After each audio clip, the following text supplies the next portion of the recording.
ಸಮುದ್ರದಲ್ಲಿ ಮುಳುಗಿದ ನೋಡಿ, ಸಮುದ್ರದಲ್ಲಿ ಮುಳುಗಿದ ವಸ್ತುವಿನ ಪತ್ತೆ ಮಾಡುವ ಸಾಧನ. ಸಮುದ್ರದಲ್ಲಿ ಈ ಕೆಳಗಿನ ಯಾವ ಸಾಧನದಿಂದ ಸಮುದ್ರದ ಕೆಳಗಿರುವಂತ ವಸ್ತುವನ್ನ ಪತ್ತೆ ಮಾಡ್ತೇವೆ?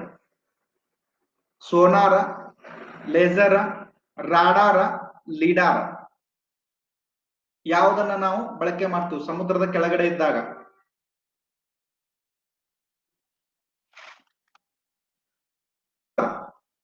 ಸೋನಾರ್ ಮಾನವನ್ನ ಬಳಕೆ ಮಾಡ್ತೇವೆ. ಸೋನಾರ್ ಮಾನವನ್ನ ಬಳಕೆ ಮಾಡ್ತೇವೆ. ರಾಡಾರ್ ಅನ್ನ ಎಲ್ಲಿ ಬಳಕೆ ಮಾಡ್ತೀವಿ ನಾವು? ರಾಡಾರ್ ನೋಡಿ,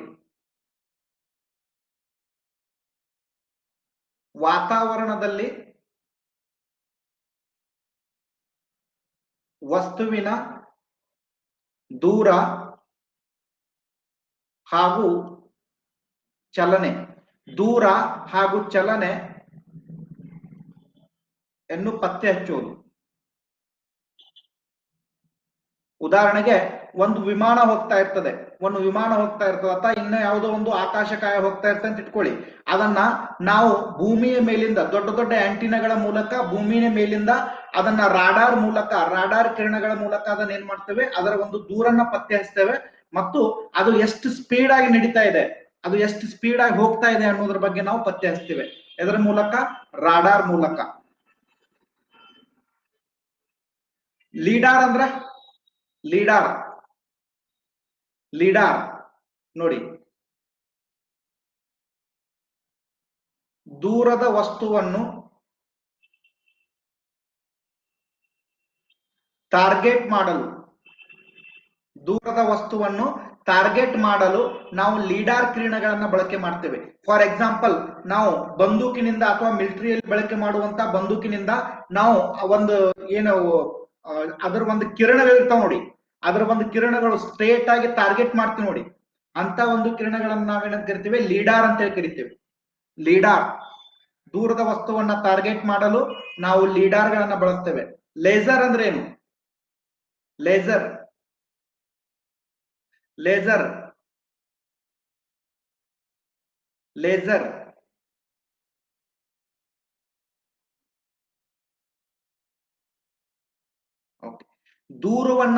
ದೂರವನ್ನ ಮಾಪನ ಮಾಡುವಂತ ಒಂದು ಸಾಧನ ಲೇಸರ್ ಅಂತ ಹೇಳಿ ಕರಿತೇವೆ. ಲೇಸರ್. ಆಮೇಲೆ ಇನ್ನೊಂದೇನು ಗೊತ್ತಾ? ಲೇಸರ್ ಅನ್ನ ನಾವ್ ಎಲ್ಲಿ ಬಳಕೆ ಮಾಡ್ತೀವಿ ಅಂದ್ರ ನಮ್ಮ ಕಿಡ್ನಿಗೆ ಆಗಿರುವಂತ ಯಾವುದೇ ಒಂದು ಪ್ರಾಬ್ಲಮ್ ಅಥವಾ ಕಿಡ್ನಿ ಹಳ್ಳಗಳಾಗ್ಯಾವಂತಾರ ನೋಡಿ, ಆ ಕಿಡ್ನಿಯಲ್ಲಿ ಆಗಿರುವಂತ ಸ್ಟೋಳ್ಗಳನ್ನ ಒಡೆಯುವುದಕ್ಕೋಸ್ಕರ ಮತ್ತು ಹಲವಾರು ಶಸ್ತ್ರಚಿಕಿತ್ಸೆಗೋಸ್ಕರ ಈ ಲೇಸರ್ ಕಿರಣಗಳನ್ನ ಬಳಕೆ ಮಾಡ್ಕೋತೀವಿ. ಲೇಸರ್ ಕಿರಣಗಳನ್ನ. Okay, sonar, laser, radar, ಲೀಡಾರ್.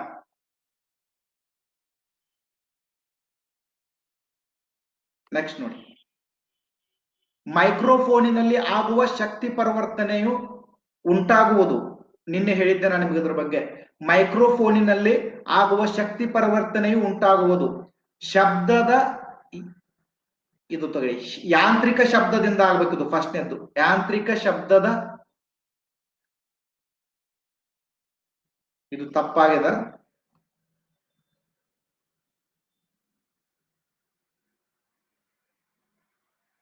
ಇಲ್ಲ, ಐತದ ಕೆಳಗೈತಿ.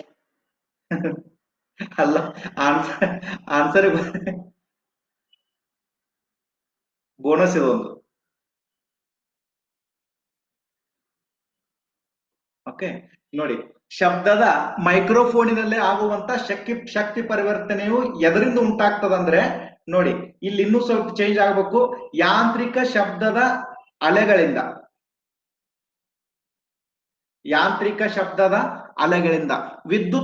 ವಿದ್ಯುತ್ ಯಾಂತ್ರಿಕ ಶಬ್ದ ಅಲ್ಲ, ಯಾಂತ್ರಿಕ ಶಬ್ದದ ಅಲೆಗಳಿಂದ ಉಂಟಾಗ್ತದೆ.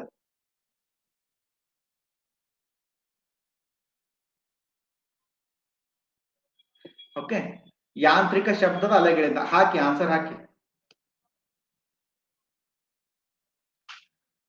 100ಕ್ಕೆ 100 ಬರಲಿ ನೋಡಿ. ಮತ್ತೆ 87%.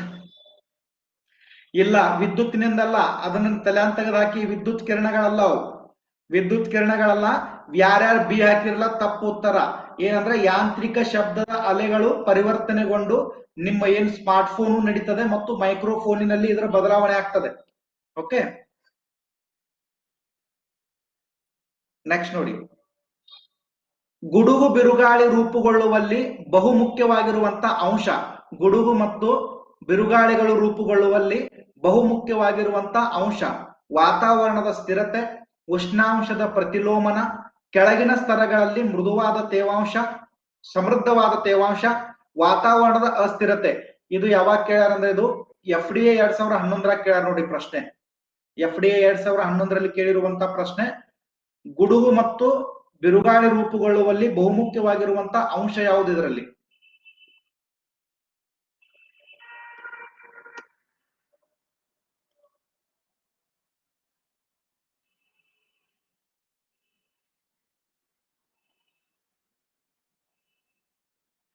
ಗುಡುಗು ಮತ್ತು ಬಿರುಗಾಳಿಗಳು.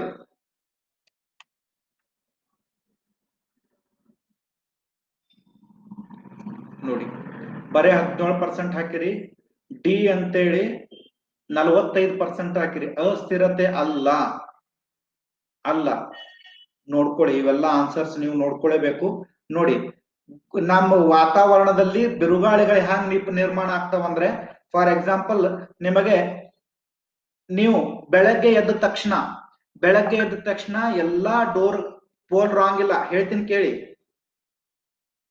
ಕೇಳಿ.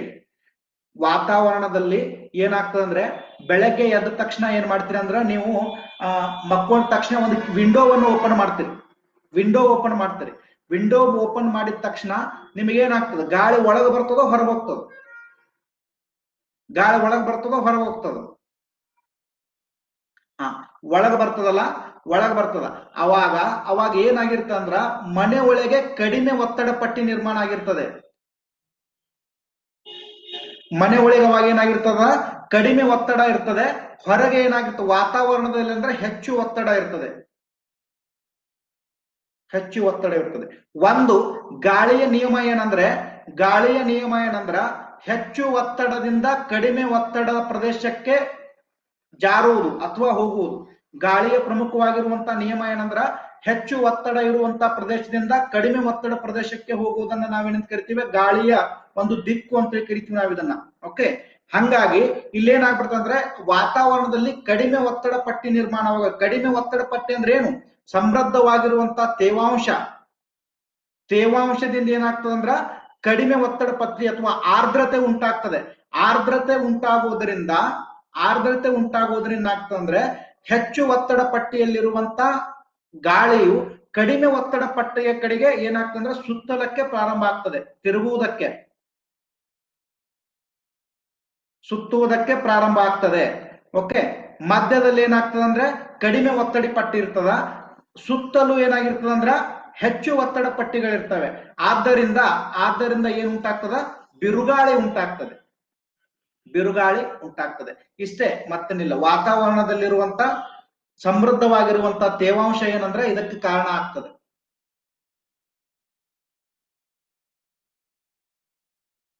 ಓಕೆ, ನೆಕ್ಸ್ಟ್ ನೋಡಿ, ಈ ಕೆಳಗಿನ ಯಾವುದು ಡಾಪ್ಲರ್ ಪರಿಣಾಮಕ್ಕೆ ಉದಾಹರಣೆಯಾಗಿದೆ? ದೆವ್ಗಾಳಿ, ದೆವ್ ಐತಿ, ಮತ್ತೇನಂತಾರಲ್ಲ ಅದೇನು ಸುಂಟ್ರ ಗಾಳಿ. ನಮ್ ಕಡೆ ಎಲ್ಲ ಸುಂಟ್ರ ಗಾಳಿ ಅಂತಾರ, ಹೌದಿಲ್ಲ? ಬಿರುಗಾಳಿಗೆ ನಮ್ ಕಡೆ ಎಲ್ಲ ಏನಂತಾರ? ಸುಂಟ್ರ ಗಾಳಿ ಅಂತ ಕರೀತಾರ. ನೋಡಿ, ಈ ಕೆಳಗಿನ ಯಾವುದು ಡಾಪ್ಲರ್ ಪರಿಣಾಮಕ್ಕೆ ಉದಾಹರಣೆಯಾಗಿದೆ? ಶಬ್ದದ ಆಕಾರ ಒಂದು,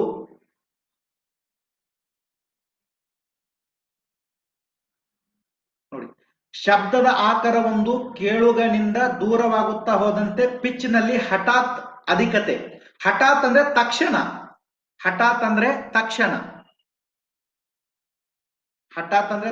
ಅಂದಂಗ. ಶಬ್ದದ ಆಕಾರದಿಂದ ಕೇಳುಗನು ದೂರವಾಗುತ್ತಾ ಹೋದಂತೆ ಪಿಚ್ ನಲ್ಲಿ ಹಠಾತ್ ಅಧಿಕತೆ. ಹೆಚ್ಚುತ್ತಿರುವ ಶಬ್ದ ಆಕಾರವು ಕೇಳುಗನ ಮುಂದೆ ಹಾದು ಹೋದ ಪಿಚ್ ನಲ್ಲಿ ಹಠಾತ್ ಕುಸಿತ, ತಕ್ಷಣ ಕುಸಿತಗೊಳ್ಳುವುದು. ಶಬ್ದದ ಆಕಾರವು ಕೇಳುಗನಿಗೆ ಸಮೀಪವಾಗುತ್ತಿದ್ದಂತೆ ಪಿಚ್ ನಲ್ಲಿ ಸತತವಾಗಿ ಕುಸಿತ ಉಂಟಾಗುವುದು. ಇದರಲ್ಲಿ ಡಾಪ್ಲರ್ ಪರಿಣಾಮಕ್ಕೆ ಸಂಬಂಧಿಸಿದ ಅಂಶ ಯಾವುದು? ಡಾಪ್ಲರ್ ಪರಿಣಾಮಕ್ಕೆ ಉದಾಹರಣೆ ಯಾವುದು? ಇದರಲ್ಲಿ ನಿನ್ನೆ ಡಾಪ್ಲರ್ ಪರಿಣಾಮ ಹೇಳಿದ್ದೆ ನಾ ನಿಮಗ. ಓಕೆ, ಸೇಮ್ ಹಂಗೆ ಪ್ರಶ್ನೆ ಬಂದದ ಇದು. ಡಾಪ್ಲರ್ ಪರಿಣಾಮ ಏನ್ ಹೇಳಿದಲ್ಲ, ಸೇಮ್ ಆಸ್ ಇಟ್ ಇಸ್ ಪ್ರಶ್ನೆ ಬಂದಿದೆ.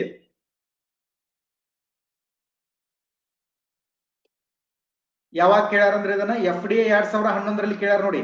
ಬರ್ತಾವ ಇಂಥ ಪ್ರಶ್ನೆ ಬರ್ತಾವ FDA 2011ರಲ್ಲಿ. ವೆರಿ ಗುಡ್, 46% ರೈಟ್ ಆನ್ಸರ್ ಮಾಡಿ. ಎಕ್ಸ್ಪೆಕ್ಟ್ ನಾನು ಮೋರ್ ದನ್ 60% ಮಾಡಿದ್ದೆ. ಬಟ್ ಓಕೆ ನೋಡಿ, ಡಾಪ್ಲರ್ ಪರಿಣಾಮ ಅಂದ್ರೆ ಏನು ಗೊತ್ತಾ? ಯಾವುದೇ ಒಂದು ವಸ್ತು ನಮ್ಮ ಹತ್ತಿರಕ್ಕೆ ಬಂದಾಗ ಶಬ್ದದ ವೇಗ ಅಥವಾ ಶಬ್ದದ ಆಲಿಸುವಿಕೆ ಅಥವಾ ಕೇಳುವಿಕೆ ಹೆಚ್ಚಾಗ್ತದೆ. ಒಂದು ವಸ್ತು ಶಬ್ದ ಉತ್ಪತ್ತಿ ಮಾಡುವಂತ ವಸ್ತು ನಮ್ಮಿಂದ ದೂರವಾದಾಗ ಅದರ ಒಂದು ಶಬ್ದ ಏನಾಗ್ತದ, ನಮಗ್ ಕೇಳಿಸುವುದು ಕಡಿಮೆ ಆಗ್ತದ ಅನ್ನೋದು ಏನಂದ್ರೆ ಡಾಪ್ಲರ್ ಪರಿಣಾಮ. ಡಾಪ್ಲರ್ ಪರಿಣಾಮ ಇಲ್ಲಿ ನೋಡಿ, ಇಲ್ಲಿ ಫಸ್ಟ್ ಏನದ, ಶಬ್ದದ ಆಕಾರ ಒಂದು ಕೇಳುಗನಿಂದ ದೂರವಾಗುತ್ತಾ ಹೋದಂತೆ ಪಿಚ್ ನಲ್ಲಿ ಹಠಾತ್ ಅಧಿಕವಾಗುತ್ತದೆ, ಹೆಚ್ಚಾಗ್ತದಂತ. ನಾವು ಯಾವುದೇ ಒಂದು ಶಬ್ದವನ್ನು ಉತ್ಪಾದನೆ ಮಾಡುವಂತ, ಫಾರ್ ಎಕ್ಸಾಂಪಲ್ ನಮ್ಮ ಒಂದು ಪೊಲೀಸ್ ಗಾಡಿ ಬರ್ತಂತ ಇಟ್ಕೊಳ್ಳಿ, ಅದರ ಹಾರ್ನ್ ನಮ್ಮ ಹತ್ರ ಬಂದಾಗ ಏನಾಗ್ತದ, ಅಧಿಕ ಆಗ್ತದೆ, ಹಠಾತ್ ಅಧಿಕ ಆಗ್ತದೆ. ಓಕೆ, ಏನು ಡಾಪ್ಲರ್ ಪರಿಣಾಮ ಪ್ರಕಾರ. ಬಟ್ ಇಲ್ಲೇನ್ ಗೊತ್ತಾ, ಶಬ್ದದ ಆಕಾರ ಒಂದು ಕೇಳುಗನಿಂದ ದೂರವಾಗುತ್ತಾ ಹೋದಂತೆ ಅಂದಾನ, ಅಂದ್ರೆ ದೂರ ಹೋದಂಗೆ ಹೆಚ್ಚು ಕೇಳಿಸ್ತದ ಅಂತ ಹೇಳ್ತಾ ನಾವು. ಅಂದ್ರೆ ಇದು ತಪ್ಪು. ಕ್ಲಿಯರ್ ಗೊತ್ತಾಗ್ತದೆ ಇಲ್ಲೋ? ನೆಕ್ಸ್ಟ್ ನೋಡಿ, ಶಬ್ದದ ಆಕಾರದಿಂದ ಕೇಳುಗನು ದೂರವಾಗುತ್ತಾ ಹೋದಂತೆ ಪಿಚ್ ನಲ್ಲಿ ಹಠಾತ್ ಅಧಿಕತೆ. ನೋಡಿ, ಎಲ್ಲಿ ಶಬ್ದ ಉತ್ಪತ್ತಿ ಆಗ್ತಾ ಇದೆಯಲ್ಲ ಅಲ್ಲಿಂದ ಕೇಳುಗ ದೂರ ಹೋಗ್ತಾ ಇದ್ದಾನೆ. ಮೊದಲೇನಾಗ್ತಾ ಇತ್ತು, ಶಬ್ದ ಉತ್ಪತ್ತಿ ಮಾಡುವಂತ ಒಂದು ವಸ್ತು ದೂರ ಹೋಗ್ತಾ ಇತ್ತು, ಆದ್ರೆ ಈಗ ಕೇಳುಗ ದೂರ ಹೋಗ್ತಾ ಇದ್ದಾನೆ. ಎರಡು ಒಂದೇ ಅರ್ಥವು. ಓಕೆ, ಇದನ್ನು ತಪ್ಪೆ. ಚಲಿಸುತ್ತಿರುವ ಶಬ್ದ ಆಕಾರವು ಕೇಳುಗನ ಮುಂದೆ ಹಾದು ಹೋದಾಗ ಪಿಚ್ ನಲ್ಲಿ ಹಠಾತ್ ಕುಸಿತ. ಇದು ಕರೆಕ್ಟ್. ಹೆಂಗಂದ್ರ, ಚಲಿಸುತ್ತಿರುವ ಒಂದು ವಸ್ತು ನಮ್ಮ ಹತ್ರ ಬಂದು ಬರುತ್ತಿದ್ದಂತೆ ಅದು ನಮ್ಮಿಂದ ದೂರ ಹೋಯ್ತಂತ ಇಟ್ಕೊಳ್ಳಿ, ಅವಾಗ ಅದರ ಶಬ್ದದಲ್ಲಿ ಏನಾಗ್ತದೆ, ಶಬ್ದದಲ್ಲಿ ಹಠಾತ್ ಕುಸಿತ ಉಂಟಾಗ್ತದೆ ಅಥವಾ ತಕ್ಷಣ ಕುಸಿತ ಉಂಟಾಗ್ತದೆ. ಶಬ್ದದ ಆಕಾರವು ಕೇಳುಗನಿಗೆ ಸಮೀಪವಾಗುತ್ತಿದ್ದೆ ಪಿಚ್ ನಲ್ಲಿ ಕುಸಿತ. ಸಮೀಪ ಬರ್ತಿದ್ರೆ ಏನಾಗ್ತದೆ, ಹೆಚ್ಚಾಗ್ತದೆ, ಕುಸಿತ ಆಗಂಗಿಲ್ಲ, ಹೆಚ್ಚು ಆಗ್ತದೆ. ಇದನ್ನೇ ನಾವೇನಂತ ಕರಿತೀವಿ, ಡಾಪ್ಲರ್ ಪರಿಣಾಮ ಅಂತ ಕರಿತೀವಿ. ನಮ್ಮ ಹುಡುಗರು ಡಾಪ್ಲರ್ ಪರಿಣಾಮ ಅಂತಂದ್ರೆ ಏನೋ ಅಂತ ತಿಳ್ಕೊಂಡು ಒದ್ದಾಡಿ ಗುದ್ದಾಡಿ ಅದು ಪುರ ಏನದನ್ನ ಹಾಕಂಗಿಲ್ಲ ಬಿಡಂಗಿಲ್ಲ, ಸುಮ್ಮ ಬಿಟ್ಟು ಬಂದೇ ಬಿಡ್ತಾವ. ಯಾಕೆ? ಬಹಳ ಸರಳ ಇರ್ತದ. ಡಾಪ್ಲರ್ ಪರಿಣಾಮ ಅಂದ್ರೆ ಏನೇನು ಇಲ್ಲ ನೋಡಿ.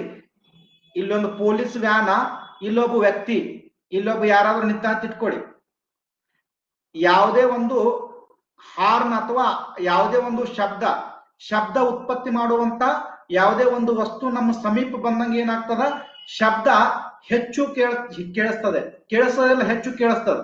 ಅದೇ ನಮ್ಮಿಂದ ದೂರ ಹೋದಂತೆ ಏನ್ ಮಾಡ್ತದ, ಅದು ಕಡಿಮೆ ಕೇಳಿಸ್ತದೆ. ಇದೇ ಡಾಪ್ಲರ್ ನಿಯಮ, ಸಿಂಪಲ್ ಆಗಿರುವಂತದ್ದು. ನೆಕ್ಸ್ಟ್ ನೋಡಿ, ಗಾಳಿಯಲ್ಲಿನ ಶಬ್ದದ ಅಲೆಗಳು, ಅಡ್ಡಲೆಗಳು, ನೀಳಲೆಗಳು, ನೀಳ ಹಾಗೂ ಅಡ್ಡಲೆಗಳು, ವಿದ್ಯುತ್ ಕಾಂತೀಯ ಅಲೆಗಳು. ಶಬ್ದದ ಅಲೆಗಳಿಗೆ ಸಂಬಂಧಪಟ್ಟಂತೆ ಗಾಳಿಯಲ್ಲಿನ ಶಬ್ದದ ಅಲೆಗಳು.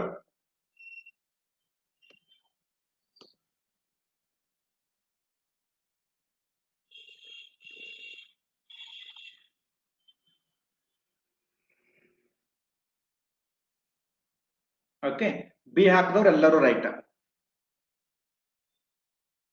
ಶಬ್ದದ ಅಲೆಗಳನ್ನ ಎಂತ ಅಲೆಗಳಂತ ಕರಿತೀವಿ ನಾವು? ನೀಳಲೆಗಳು ಅಂತ ಕರಿತೇವೆ. ಶಬ್ದದ ಅಲೆಗಳನ್ನ ನೀಳಲೆಗಳು ಅಂತ ಕರಿತೀವಿ. ಫಾರ್ ಎಕ್ಸಾಂಪಲ್, ನಿನ್ನೆ ನಾನು ಸ್ಪ್ರಿಂಗ್ ತೆಗೆದು ಹೇಳಿದ್ದೆ. ಸ್ಪ್ರಿಂಗಿನಲ್ಲಿ ನಾವು ಶಬ್ದವನ್ನ ಹಾಯಿಸಿದಾಗ, ಒಂದು ಸ್ಪ್ರಿಂಗಿನಲ್ಲಿ ನಾವು ಶಬ್ದದ ಅಲೆಗಳನ್ನ ಹಾಯಿಸಿದಾಗ ಶಬ್ದದ ಅಲೆಗಳು ನೇರವಾಗಿ ಸಾಗುತ್ತವೆ, ನೇರವಾಗಿ ಮುಂದಕ್ಕೆ ಸಾಗುತ್ತವೆ. ಅದೇ ನೋಡಿ, ಇದೇ ಸ್ಪ್ರಿಂಗ್ ನಲ್ಲಿ ಬೆಳಕನ್ನ ಹಾಯಿಸ್ರಿ. ಇದೇ ಸ್ಪ್ರಿಂಗ್ ನಲ್ಲಿ ನೀವು ಬೆಳಕನ್ನ ಹಾಯಿಸ್ರಿ ಅಂದ್ರ ಬೆಳಕು ಯಾವ ತರ ಹರಡುತ್ತೆ ಅಂದ್ರೆ ಈ ತರ ಅಡ್ಡಲೆಗಳಾಗಿ ಬೆಳಕು ಹರಡುತ್ತದೆ. ಓಕೆ, ಶಬ್ದದ ಅಲೆಗಳು ನೀಳಲೆಗಳು ಅಂತ ಕರಿತೇವೆ, ಬೆಳಕಿನ ಅಲೆಗಳನ್ನ ನಾವು ಅಡ್ಡಲೆಗಳು ಅಂತ ಕರಿತೇವೆ. ಬೆಕ್ಕಾದಲ್ಲಿ ನೀವು ಶಬ್ದದ ಬಗ್ಗೆ, ಅಲೆಗಳ ಬಗ್ಗೆ ಪ್ರಶ್ನೆ ಬಂದ್ರೆ ಶಬ್ದದ ಅಲೆಗಳು ನೀಳಲೆಗಳು. ಓಕೆ, ನೆಕ್ಸ್ಟ್ ನೋಡಿ,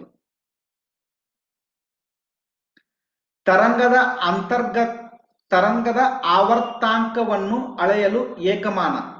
ತರಂಗದ ಆವರ್ತಾಂಕ ಅಂದ್ರೆ ಏನು ಗೊತ್ತಾ? ಇದೆ. ತರಂಗದ ಆವರ್ತಾಂಕ ಅಂದ್ರೆ ಈ ಇಲ್ಲಿರುವಂತ ಸ್ಪೀಡು, ಇವು ಆವರ್ತಾಂಕಗಳ ಸ್ಪೀಡ್ ಅನ್ನ ಅಳೆಯಲು ಬಳಸುವಂತ ಒಂದು ಮಾನ ಯಾವುದು? ಮೀಟರ್, ಪ್ಯಾಸ್ಕಲ್, ಸೆಕೆಂಡ್ಸ್ಗಳು, ಹರ್ಟ್ಸ್.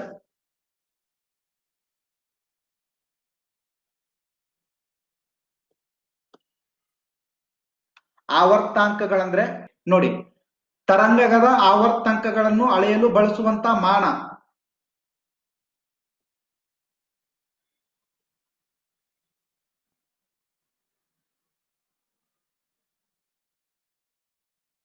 ಹರ್ಟ್ಸ್ ಅಂತ ಕರಿತೀವಿ ನಾವು. Okay, hertz. ಹರ್ಟ್ಸ್ ಮಾನದಿಂದ ತರಂಗದ ಫ್ರೀಕ್ವೆನ್ಸಿಯನ್ನ ನಾವೇನ್ ಮಾಡ್ತೇವೆ? ಮಾಪನವನ್ನ ಮಾಡ್ತೇವೆ, ಫ್ರೀಕ್ವೆನ್ಸಿಯನ್ನ.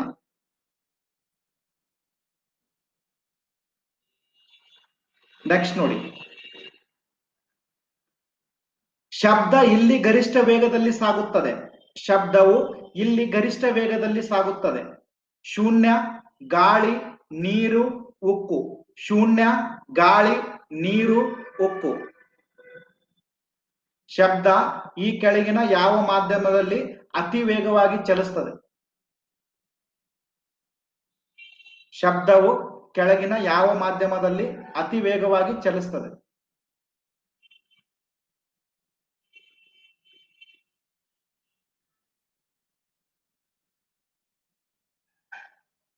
ಘನವನ್ನ ಬಿಟ್ಟರೆ, ಘನ ರೂಪದ ವಸ್ತುವನ್ನ ಬಿಟ್ರ ಶಬ್ದ ಮತ್ತೆ ಜಾಸ್ತಿ ಚಲಿಸ್ತದೆ ಅಂದ್ರೆ ದ್ರವ. ದ್ರವ ನಂತರ ಅನಿಲ. ಅನಿಲ ಒಂದನೇದ್ದು ಘನ, ಎರಡನೇದ್ದು ದ್ರವ, ನಂತರ ಅನಿಲ. ಓಕೆ ನೋಡಿ, ಶಬ್ದ ಅತಿ ವೇಗವಾಗಿ ಶಬ್ದ ಎದರಲ್ಲಿ ಚಲಿಸ್ತಾ ಅಂದ್ರ ಫಸ್ಟ್ ಎದರಲ್ಲಿ ಅಂದ್ರೆ ಘನ, ಘನ ರೂಪದಲ್ಲಿ ಹೆಚ್ಚು. ಎರಡನೇದ್ದು ಎದ್ರಾಗ ಅಂದ್ರ ದ್ರವ, ಮೂರನೇದಂದ್ರೆ ಅನಿಲ. ಓಕೆ, ಅತಿ ಹೆಚ್ಚು ಯಾವ್ದಂದ್ರೆ ಅನಿಲ. ಈಗ ನೋಡಿ 2017 FDA ನಲ್ಲಿ ಪ್ರಶ್ನೆ ಕೇಳಿದಾನೆ, ಸೇಮ್ ಆಸ್ ಇಟ್ ಇಸ್ ಪ್ರಶ್ನೆ ಮತ್ತೆ ಯಾವಾಗ ಕೇಳ ಅಂದ್ರೆ 1991 ಅದೇ SDA ನಲ್ಲಿ ಪ್ರಶ್ನೆ ಕೇಳಿದಾನೆ. ಅಲ್ಲಿ ಕೇಳಿರುವಂತ ಪ್ರಶ್ನೆ ಡೈರೆಕ್ಟ್ ಆಗಿ ಇಲ್ಲಿ ಬಂದು ಪೇಸ್ಟ್ ಮಾಡೋಣ ಅಷ್ಟೇ. ಬಹಳ ಇಂಪಾರ್ಟೆಂಟ್ ಇವೆಲ್ಲ ಈ ತರ. ಓಕೆ ನೋಡಿ, ಶಬ್ದವು ನಿಮಗ ನಾಳೆ ಇನ್ನೊಂದು ಪ್ರಶ್ನೆ ಬರ್ತದೆ.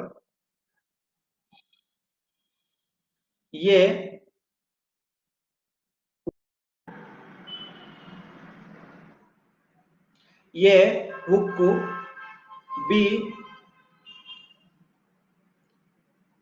ಅಲ್ಯೂಮಿನಿಯಂ, ಸಿ ಕಬ್ಬಿಣ, ಡಿ ನೀರು.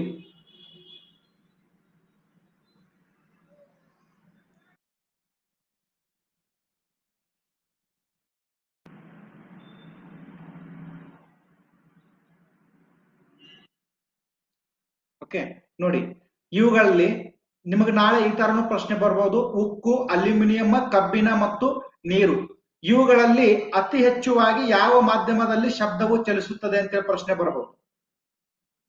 ಈ ತರ ಮೂರು ಪ್ರಮುಖವಾಗಿರುವಂತಹ ಘನ ವಸ್ತುಗಳಿದೆ, ಒಂದು ದ್ರವ ವಸ್ತುವಿದೆ. ನಿಮಗವಾಗ ಏನ್ ಅನಿಸ್ತದ ಅಂದ್ರ, ನಿಮಗವಾಗ ಏನ್ ಮೈಂಡ್ ಆಗಿ ಬರ್ತಂದ್ರ ಇವು ಮೂರು ಘನ ರೂಪದಲ್ಲಿ ಅದಾವ, ಇದು ನೀರು ಒಂದೇ ದ್ರವ ರೂಪದಲ್ಲಿ ಒಂದು ಬ್ಯಾರೆ ಅದ ಅಂತ ಡಿ ಹಾಕ್ಬಿಡ್ತೀವಿ. ಆದ್ರೆ ರಿಯಲ್ ಆಗಿರುವಂತದ್ದು ಏನಂದ್ರ, ಅತಿ ಹೆಚ್ಚು ವೇಗವಾಗಿ ಶಬ್ದ ಎದುರಾಗಿ ಚಲಿಸ್ತಾ ಅಂದ್ರ ಅಲ್ಯೂಮಿನಿಯಂ ನಲ್ಲಿ ಅತಿ ಹೆಚ್ಚು ವೇಗವಾಗಿ ಚಲಿಸ್ತದೆ, ನಂತರ ಉಕ್ಕು, ನಂತರ ಕಬ್ಬಿಣ, ನಂತರ ನೀರು. ಈ ಕೆಳಗಿನವುಗಳಲ್ಲಿ ಯಾವುದರಿಂದ ಧ್ವನಿಯನ್ನು ಅಳೆಯಲಾಗುತ್ತದೆ? Watt, newton, joule, decibel. Watt, newton, joule, decibel.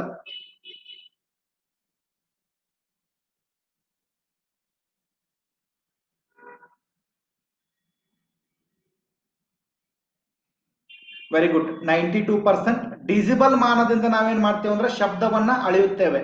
Decibel ಮಾನದಿಂದ ನೋಡಿ, ನೀರಿನ ಒಳಗಡೆ ಅಥವಾ ನೀರಿನ ಕೆಳಗೆ ನಾವು ವಸ್ತುಗಳನ್ನ ಕಂಡುಹಿಡಿಯೋದಕ್ಕೆ ಯಾವ ತರಂಗಗಳನ್ನ ಬಳಕೆ ಮಾಡ್ತೇವೆ ಅಂದ್ರೆ ಶ್ರವಣಾತೀತ ತರಂಗಗಳನ್ನ ಬಳಕೆ ಮಾಡ್ತೀವಿ. ನೋಡಿ, ಶ್ರವಣಾತೀತ ತರಂಗಗಳು,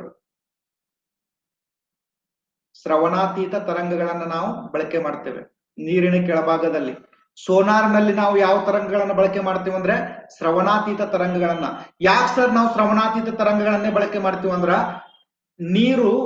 ನೀರೇನಂದ್ರ ದ್ರವ ರೂಪದ ವಸ್ತು ಅದು. ನೀರು ಅಂದ್ರ ದ್ರವ. ದ್ರವ ಆದ ಕಾರಣದಿಂದ ಅದರಲ್ಲಿ ಶಬ್ದದ ಏನಿರ್ತದೆ, ವೇಗ ಏನಾಗಿರ್ತದೆ, ಕಡಿಮೆ ಆಗಿರ್ತದೆ. ಶಬ್ದದ ವೇಗ ಅದರಲ್ಲಿ ಕಡಿಮೆ ಇರ್ತದೆ ನೀರಿನಲ್ಲಿ. ಆ ಒಂದು ಕಾರಣದಿಂದ ನಾವು ಶ್ರವಣಾತೀತ ಶಬ್ದಗಳನ್ನ ಬಳಕೆ ಮಾಡಿದ್ರೆ ಅದರ ಫ್ರೀಕ್ವೆನ್ಸಿ ಏನಲ್ಲ ಅತ್ಯಂತ ಹೆಚ್ಚಿರ್ತದೆ. ಆ ಒಂದು ಕಾರಣದಿಂದ ಸ್ಪೀಡ್ ಆಗಿ ಶಬ್ದ ಒಂದು ಕಡೆಯಿಂದ ಇನ್ನೊಂದು ಕಡೆ ಹೋಗ್ತದೆ. ಸೊ ನಾವು ಅಲ್ಲಿ ಏನ್ ಮಾಡ್ತೀವಿ, ಶ್ರವಣಾತೀತ ತರಂಗಗಳನ್ನ ಬಳಕೆ ಮಾಡ್ತೇವೆ. ನೋಡಿ, ಅಲ್ಟ್ರಾವೈಲೆಟ್ ತರಂಗಗಳನ್ನ ನಾವೆಲ್ಲಿ ಬಳಕೆ ಮಾಡ್ತೀವಿ? ಅಲ್ಟ್ರಾವೈಲೆಟ್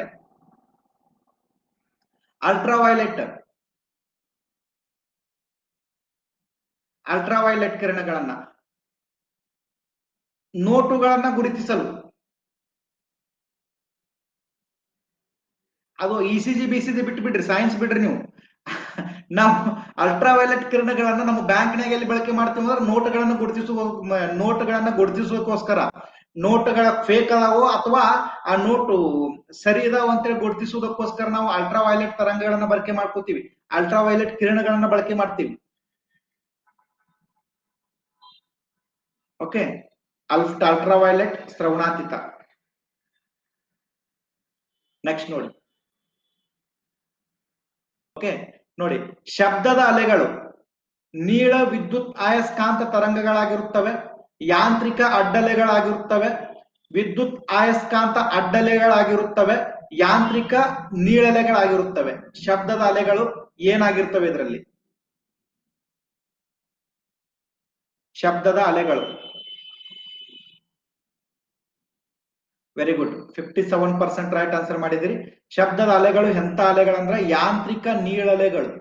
ಯಾಂತ್ರಿಕ ನೀಳಲೆಗಳಾಗಿರ್ತವೆ ಶಬ್ದದ ಅಲೆಗಳು.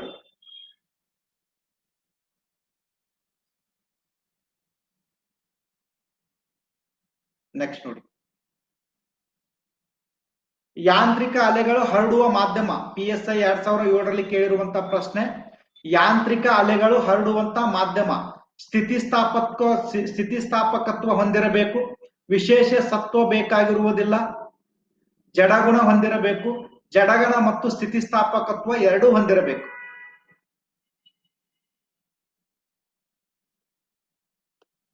ಶಬ್ದದ ಅಲೆಗಳು ಪ್ರಸಾರವಾಗಬೇಕಂದ್ರೆ ಏನ್ ಬೇಕು?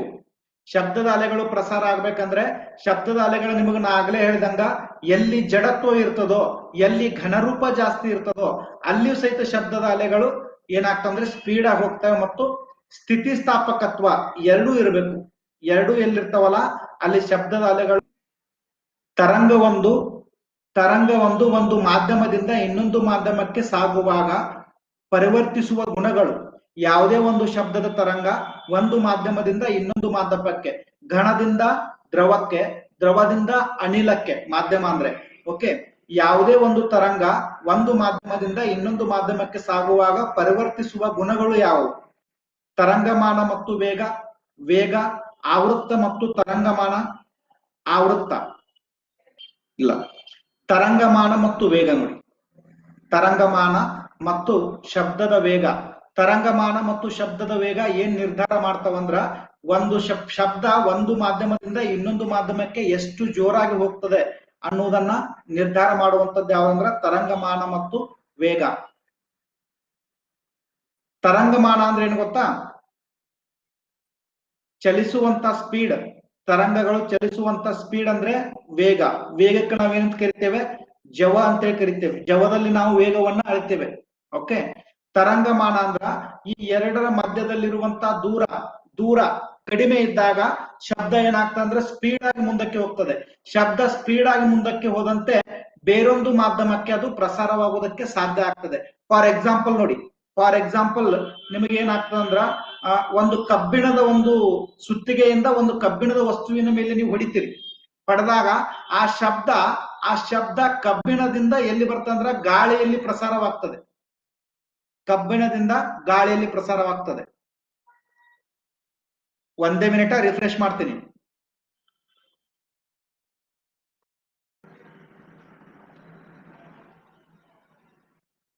ಓಕೆ, ಬಂತ?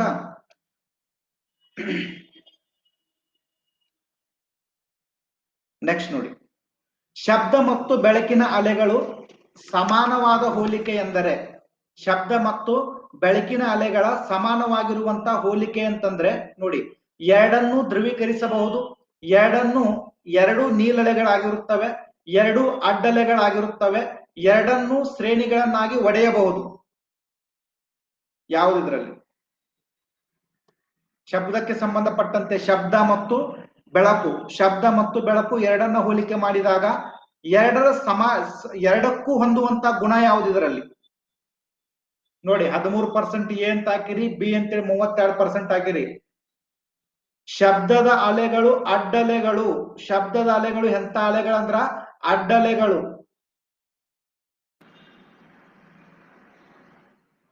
ನೋಡಿ, ಶಬ್ದದ ಅಲೆಗಳು ನೀಳಲೆಗಳಾಗಿರ್ತವೆ, ಅದೇ ಬೆಳಕಿನ ಅಲೆಗಳು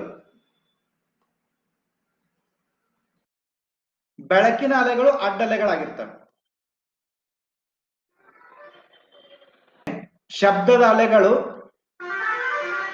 ಶಬ್ದದ ಅಲೆಗಳೇನಿರ್ತಾವಲ್ಲ ಅವು ನೀಳಲೆಗಳು. ಬೆಳಕಿನ ಅಲೆಗಳು ಎಂತ ಅಲೆಗಳಂತ ಕರಿತೀವಿ ನಾವು? ಅಡ್ಡಲೆಗಳು ಅಂತ ಕರಿತೇವೆ. ಬೆಳಕು ಅಂದ್ರೆ ಅಡ್ಡ, ಶಬ್ದ ಅಂದ್ರೆ ನೀಳ. ಓಕೆ, ಇಲ್ಲಿ ನೋಡಿ, ನಿಮಗೆ ಇಲ್ಲಿ ಏನ್ ಪ್ರಶ್ನೆ ಅಂದ್ರ ಎರಡೂ ದ್ರವೀಕರಿಸಬಹುದು. ಅಂದ್ರೆ ಎರಡೂ ದ್ರವೀಕರಿಸಲು ಸಾಧ್ಯವಿಲ್ಲ. ಆಮೇಲೆ ಎರಡು ನೀಲಲೆಗಳಾಗಿರ್ತವೆ, ಇಲ್ಲ. ಶಬ್ದದ ಅಲೆಗಳು ನೀಲಲೆಗಳಾಗಿವೆ, ಬೆಳಕಿನ ಅಲೆಗಳು ಅಡ್ಡಲೆಗಳಾಗಿವೆ. ಎರಡೂ ಅಡ್ಡಲೆಗಳಾಗಿವೆ, ಅಲ್ಲ. ಯಾಕಂದ್ರೆ ಶಬ್ದದ ಅಲೆಗಳು ನೀಳಲೆಗಳಾಗಿವೆ. ಎರಡನ್ನ ಶ್ರೇಣಿಗಳನ್ನಾಗಿ ಒಡೆಯಬಹುದು. ಬಹಳ ಇಂಪಾರ್ಟೆಂಟ್ ಇದು. ಎರಡನ್ನು ಶ್ರೇಣಿಗಳನ್ನಾಗಿ ಒಡೆಯಬಹುದು.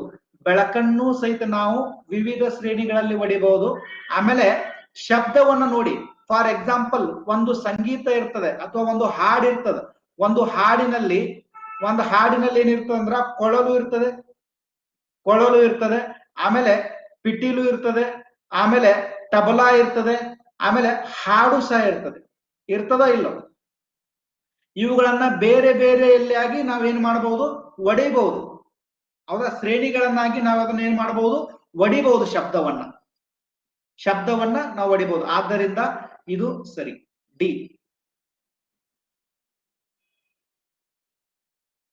ನೆಕ್ಸ್ಟ್ ನೋಡಿ, ಶಬ್ದ ಅಳೆಯುವ ಪ್ರಮಾಣ ಯಾವುದು?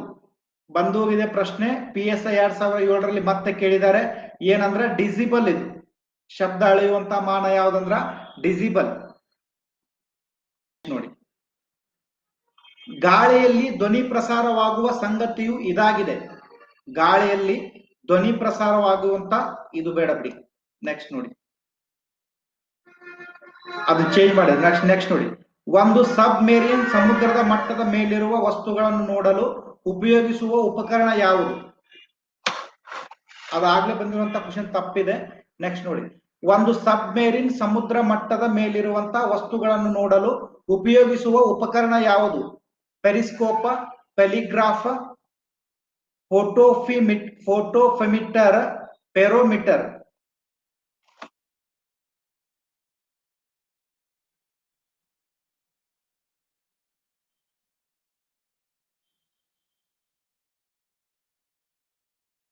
ಒಂದು ಸಬ್ಮೆರಿನ್ ಸಮುದ್ರದ ಮಟ್ಟದ ಮೇಲಿರುವಂತ ಇಂಪಾರ್ಟೆಂಟ್, ಸಮುದ್ರದ ಮಟ್ಟದ ಮೇಲಿರುವಂತ ವಸ್ತುಗಳನ್ನು ನೋಡುವುದಕ್ಕಾಗಿ ಏನನ್ನ ಬಳಕೆ ಮಾಡ್ತಾರೆ ಅಂದ್ರೆ ಪೆರಿಸ್ಕೋಪ್ ಅನ್ನ ಬಳಕೆ ಮಾಡ್ತಾರೆ. ಪೆರಿಸ್ಕೋಪ್ ಅನ್ನ ಬಳಕೆ ಮಾಡ್ತಾರೆ. ಅದೇ ಸಮುದ್ರದ ಒಳಗಡೆ, ಸಮುದ್ರದ ಕೆಳಗೆ ಇರುವಂತಹ ವಸ್ತುಗಳನ್ನ ಪತ್ತೆ ಹಚ್ಚುವುದಕ್ಕಾಗಿ ಏನು ಬಳಕೆ ಮಾಡ್ತದ? ಸೋನಾರ್ ಅನ್ನ ಬಳಕೆ ಮಾಡ್ತಾರೆ. ನೋಡಿ, ಸೋಲಾರ್ ಅಲ್ಲ, ಸೋನಾರ್ ಅಂದ್ರೆ ಬಂಗಾರ ಮರಂ ಅಲ್ಲ. ಸೋನಾರ್ ಅಂತ ಅಂದ್ರೆ ಏನಂದ್ರ ಸಮುದ್ರದ ಕೆಳಭಾಗದಲ್ಲಿರುವಂತಹ ಗುಡ್ಡ ಬೆಟ್ಟಗಳನ್ನಾಗಲಿ ಅಥವಾ ಸಮುದ್ರದ ಕೆಳಗಡೆ ಏನಿದೆ ಅನ್ನೋದನ್ನ ತಿಳಿಯುವುದಕ್ಕೋಸ್ಕರ ನಾವೇನು ಬಳಕೆ ಮಾಡ್ತೇವೆ ಅಂದ್ರ ಸೋನಾರ್ ಮೂಲಕವಾಗಿ ನಾವು ಈ ಒಂದು ಸಾಧನ ಮೂಲಕ ಕೆಳಗಡೆ ಗುಡ್ಡ ಇದೆಯೋ ಬೆಟ್ಟ ಇದೆಯೋ ಅನ್ನೋದನ್ನ ನೋಡ್ತೀವಿ. ನೆಕ್ಸ್ಟ್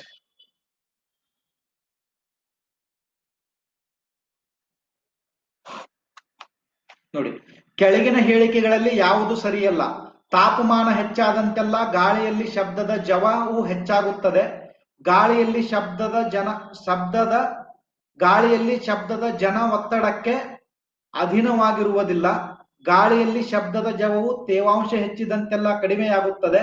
ಗಾಳಿಯಲ್ಲಿ ಶಬ್ದದ ಜವವು ವಿಸ್ತೀರ್ಣ ಮತ್ತು ಆವರ್ತಗಳಲ್ಲಾಗುವ ಬದಲಾವಣೆಗಳಿಂದ ಪ್ರಭಾವಿಸಲ್ಪಡುವುದಿಲ್ಲ. ಗಾಳಿಯಲ್ಲಿ ತೇವಾಂಶ ಹೆಚ್ಚಿದಂತೆ ಶಬ್ದದ ವೇಗ ಏನಾಗ್ತದೆ ಅಂತ ಹೇಳಿ ನಿನ್ನೆ. ಗಾಳಿಯಲ್ಲಿ ತೇವಾಂಶ ಹೆಚ್ಚಿದಂತೆ ಶಬ್ದದ ವೇಗ ಏನಾಗ್ತದೆ ಅಂತ ಹೇಳಿ, ಹೆಚ್ಚಾಗ್ತದೆ ಅಂತ ಹೇಳಿ. ಹೌದಾ? ನೋಡಿ, ಫಾರ್ ಎಕ್ಸಾಂಪಲ್ ನಿಮಗೇನಂದ್ರ ನಮ್ಮ ಟ್ರೈನ್ ಯಾವ್ದಂದ್ರೆ ಬೆಳಗ್ಗೆ ಬರುತ್ತಿರುವಂತ ಟ್ರೈನ್ ಎಲ್ಲೋ 20 ಕಿಲೋಮೀಟರ್ ಹಿಂದೆ ಹಾರ್ನ್ ಹೊಡೆದ್ರೆ ನಮಗೆ ಏನಾಗ್ತದ, ಕಿವಿ ಕೇಳಿಸ್ತದೋ ಇಲ್ಲೋ ಬೆಳಗ್ಗೆ. ಯಾಕಂದ್ರೆ ಬೆಳಗ್ಗೆ ಗಾಳಿಯಲ್ಲಿ ಏನ್ ಹೆಚ್ಚಾಗ್ತದೆ, ತೇವಾಂಶ ಹೆಚ್ಚಾಗ್ತದೆ. ಬೆಳಗಿನ ಗಾಳಿಯಲ್ಲಿ ತೇವಾಂಶ ಹೆಚ್ಚಾಗಿರ್ತದೆ. ಇನ್ನೊಂದು ಪ್ರಮುಖವಾಗಿರುವಂತ ಅಂಶ, ಶಬ್ದದ ವೇಗ ಏನಿದೆಯಲ್ಲ ಅದು ಉಷ್ಣಾಂಶ ಹೆಚ್ಚಿದಂತೆ ಹೆಚ್ಚುತ್ತದೆ. ಬಹಳ ಇಂಪಾರ್ಟೆಂಟ್. ಉಷ್ಣಾಂಶ ಹೆಚ್ಚಿದಂತೆ ಶಬ್ದದ ವೇಗ ಹೆಚ್ಚುತ್ತದೆ. ಗಾಳಿಯಲ್ಲಿ ತೇವಾಂಶ ಹೆಚ್ಚಿದಂತೆ ಶಬ್ದದ ವೇಗ ಹೆಚ್ಚುತ್ತದೆ. ಆಮೇಲೆ ಘನರೂಪದ ವಸ್ತುವಿನಲ್ಲಿ ಶಬ್ದದ ವೇಗ ಹೆಚ್ಚುತ್ತದೆ. ಇವೆಲ್ಲ ಬಹಳ ಇಂಪಾರ್ಟೆಂಟ್ ಆಗಿರುವಂತವು. ಓಕೆ, ಅದೇ ನೋಡಿ, ಗಾಳಿಯಲ್ಲಿ ಶಬ್ದದ ಜನ ಒತ್ತಡಕ್ಕೆ ಅಧೀನವಾಗಿರುವುದಿಲ್ಲ. ಇದೇನು ಸೆಂಟೆನ್ಸ್ ಕರೆಕ್ಟ್ ಇಲ್ಲ. ತಾಪಮಾನ ಹೆಚ್ಚಾದಂತೆಲ್ಲ ಗಾಳಿಯಲ್ಲಿ ಶಬ್ದದ ಜವವು ಹೆಚ್ಚಾಗುತ್ತದೆ. ಸ್ಪೀಡ್ ಹೆಚ್ಚಾಗುತ್ತದೆ ಅಂದಾನ, ಆದ್ರೆ ಇದು ತಪ್ಪು. ಶಬ್ದದ ತಾಪಮಾನ ಹೆಚ್ಚಾದಂತೆ ಸ್ಪೀಡ್ ಹೆಚ್ಚಾಗುವುದಿಲ್ಲ, ಆದ್ರೆ ಅದರ ಆಲಿಕೆ ಪ್ರಮಾಣ ಸ್ವಲ್ಪ ಪ್ರಮಾಣದಲ್ಲಿ ಹೆಚ್ಚಾಗ್ತದೆ. ಬಟ್ ಜವ ಹೆಚ್ಚಾಗುವುದಿಲ್ಲ, ಅದರ ಜವ ಹೆಚ್ಚಾಗುವುದಿಲ್ಲ. ನೆಕ್ಸ್ಟ್ ನೋಡಿ, ಗಾಳಿಯಲ್ಲಿ ಶಬ್ದದ ಜವವು ವಿಸ್ತೀರ್ಣ ಮತ್ತು ಆವರ್ತಗಳಲ್ಲಾಗುವ ಬದಲಾವಣೆಗಳಿಂದ ಪ್ರಭಾವ ಪಡುವುದಿಲ್ಲ. ತಪ್ಪು. ಸರಿ ಏನಂದ್ರ, ಗಾಳಿಯಲ್ಲಿ ಶಬ್ದದ ಜವವು ತೇವಾಂಶ ಹೆಚ್ಚಿದಂತೆಲ್ಲ ಕಡಿಮೆ ಆಗುತ್ತದೆ. ಇದೆಲ್ಲ ಇವೆಲ್ಲವೂ ಸರಿ. ಇದರಲ್ಲಿ ಸರಿ ಯಾವ್ದಂದ್ರೆ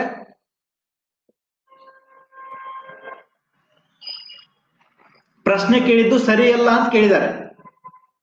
ಪ್ರಶ್ನೆ ಕೇಳಿರೋದು ಸರಿಯಲ್ಲ ಅಂತ ಕೇಳಿದ್ದಾರೆ. ಗಾಳಿಯಲ್ಲಿ ಶಬ್ದದ ಜವವು ತೇವಾಂಶ ಹೆಚ್ಚಿದಂತೆಲ್ಲ ಕಡಿಮೆ. ಹೌದೌದು, ನಾನೇ ಈಗ ಜಸ್ಟ್ ಕನ್ಫ್ಯೂಸ್ ಆಗಿದೆ. ವೇಟ್ ಸರಿಯಲ್ಲ ಅಂತ ಕೇಳಿದರೆ ಇವೆಲ್ಲವೂ ಸರಿ. ತಾಪ ಹೆಚ್ಚಿದಂತೆ ಏನಾಗ್ತದೆ ಅಂದ್ರೆ ಶಬ್ದದ ವೇಗ ಹೆಚ್ಚಾಗ್ತದೆ. ಗಾಳಿ ಹೆಚ್ಚಿದಂತೆ ಸಹ ಶಬ್ದದ ಒಂದು ವೇಗ ಹೆಚ್ಚಾಗ್ತದೆ. ಆಮೇಲೆ ಗಾಳಿಯಲ್ಲಿ ಶಬ್ದದ ಜನ ಒತ್ತಡಕ್ಕೆ ಅಧೀನವಾಗಿರುವುದಿಲ್ಲ. ಓಕೆ, ಇವು ಮೂರು ಸರಿ, ಇದು ತಪ್ಪು. ಕರೆಕ್ಟ್, ಕನ್ಫ್ಯೂಸ್ ಆಗಿದೆ. ಓಕೆ, ನೆಕ್ಸ್ಟ್ ನೋಡಿ,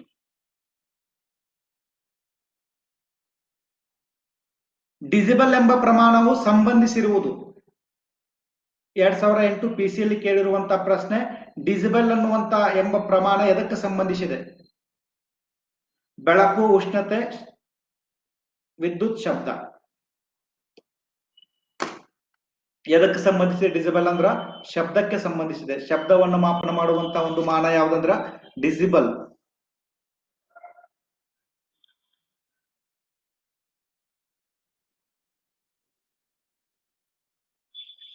ನೆಕ್ಸ್ಟ್ ನೋಡಿ,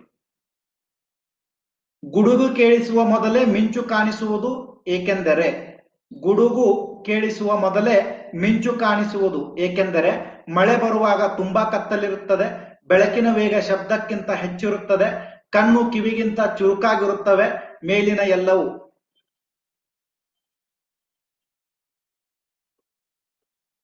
ಗುಡುಗು ಕೇಳಿಸುವ ಮೊದಲೇ ಮಿಂಚು ಕಾಣಿಸುವುದು ಏಕೆಂದರೆ. ವೆರಿ ಗುಡ್, 87% ಆನ್ಸರ್ ಮಾಡಿದ್ರಿ. ಯಾಕಂದ್ರ ಬೆಳಕಿನ ವೇಗ ಇದೆಯಲ್ಲ ಅದು ಶಬ್ದದ ವೇಗಕ್ಕಿಂತ ಹೆಚ್ಚಿದೆ. ನಮ್ಮ 12% ಮಂದಿ ಮೇಲಿನ ಎಲ್ಲ ಅಂತ ಹಾಕಿ ನಮ್ಮ ಮಂದಿ ಅದು ನಮ್ಮ ಮಂದಿ ಅದು. ಓಕೆ, ಬೆಳಕಿನ ವೇಗ ಶಬ್ದದ ವೇಗಕ್ಕಿಂತ ಹೆಚ್ಚಿರುತ್ತದೆ. ಆದ ಕಾರಣದಿಂದಾಗಿ ಸಿಡಿಲು ಬಡದಾಗ ಅಥವಾ ಗುಡುಗು ಮಿಂಚುಂಟಾದಾಗ ಮೊದಲು ಬೆಳಕು ಬೀಳ್ತದ, ಆಮೇಲೆ ಏನಾಗ್ತದೆ, ಸೌಂಡ್ ಬರ್ತದೆ. ಹೌದಾ? ನೆಕ್ಸ್ಟ್ ನೋಡಿ,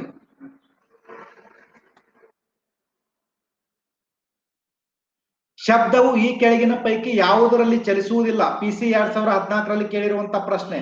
ಗಾಳಿ, ಮರಳು, ನಿರ್ವಾತ ಮತ್ತು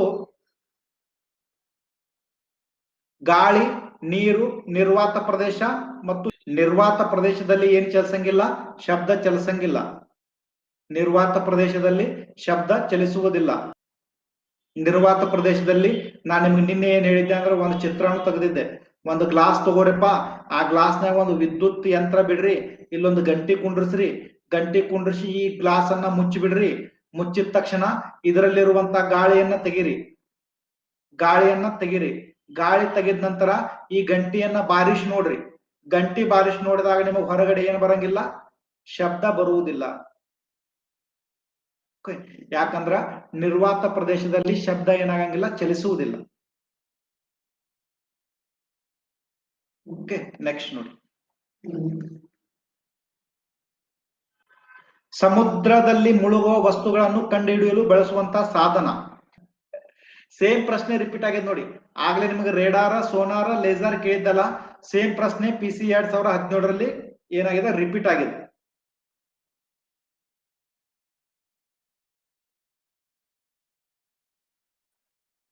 ನೆಕ್ಸ್ಟ್ ನೋಡಿ.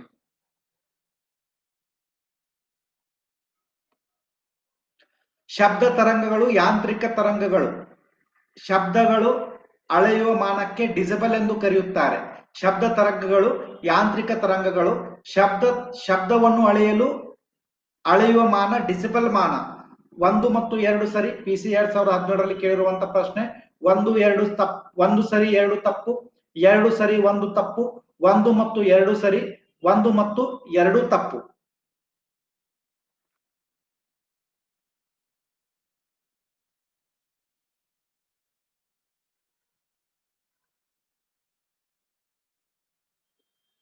ಎರಡ್ ಮೂರ್ ಸಾರಿ ಬಂದ್ ಹೋಗಿದೆ ಇದು ಪ್ರಶ್ನೆ, ಮತ್ತೆ ರಿಪೀಟ್ ಆಗಿರುವಂತ ಪ್ರಶ್ನೆ. ಇದ್ರನ್ನ ಎಕ್ಸ್ಪ್ಲನೇಷನ್ ಮಾಡಂಗಿಲ್ಲ ನಾನು. ಆನ್ಸರ್ ನೀವೇ ಹಾಕಿ. 83% ಹಾಕಿದಿರಿ, ವೆರಿ ಗುಡ್. ಶಬ್ದ ತರಂಗಗಳು ಯಾಂತ್ರಿಕ ತರಂಗಗಳು ಸಹ ಹೌದು. ಆಮೇಲೆ ಶಬ್ದವನ್ನು ಅಳೆಯುವಂತ ಮಾನ ಯಾವ್ದಂದ್ರ ಡಿಸಿಬಲ್ ಮಾನವು ಸಹಿತ ಆಯ್ತಾ, ಹೌದು. ಆನ್ಸರ್ ಅಂದ್ರೆ 1 ಮತ್ತು 2 ಸರಿ. ಓಕೆನಾ? ನೆಕ್ಸ್ಟ್ ನೋಡಿ.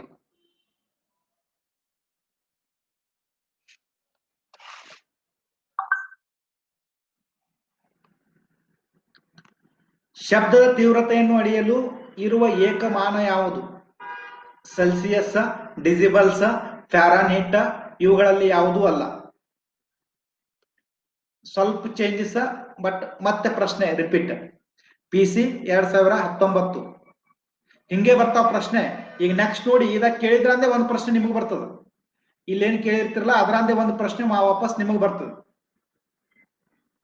85% ರೈಟ್ ಆನ್ಸರ್ ಮಾಡಿದಿರಿ. ಶಬ್ದವನ್ನ ಅಳತೆ ಮಾಡುವಂತ ಏಕೈಕ ಮಾನ ಯಾವ್ದಂದ್ರ ಡಿಸಿಬಲ್ಸ್. ಡಿಸಿಬಲ್ಸ್ ಅಂತ ಕರಿತೇವೆ. ಓಕೆ, ಸೆಲ್ಸಿಯಸ್ ನಿಂದ ನಾವು ಏನ್ ಹೇಳ್ತೀವಿ? ಸೆಲ್ಸಿಯಸ್ ನಿಂದ ಏನ್ ಹೇಳ್ತೇವೆ? ಸೆಲ್ಸಿಯಸ್ ನಿಂದ ನೀರ್ ಅಳಿತೇವಂತ. ಯಾರು? ನಮ್ ಲೋಕೇಶ. ಉಷ್ಣತೆ. ಸೆಲ್ಸಿಯಸ್ ನಿಂದ ನಾವ್ ಏನ್ ಹೇಳ್ತೇವೆ ಅಂದ್ರೆ ಉಷ್ಣತೆಯನ್ನ ಅಳಿತೇವೆ.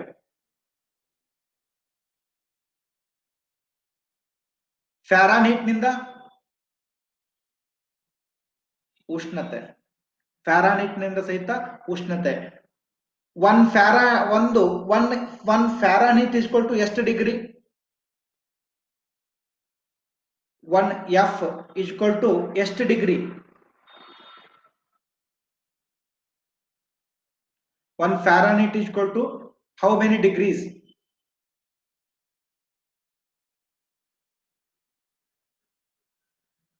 ನೋಡಿ, 98 ಅಲ್ಲ, 17.22 degree. 17.22 degree. 1 Fahrenheit equal to 17.22 degree Celsius.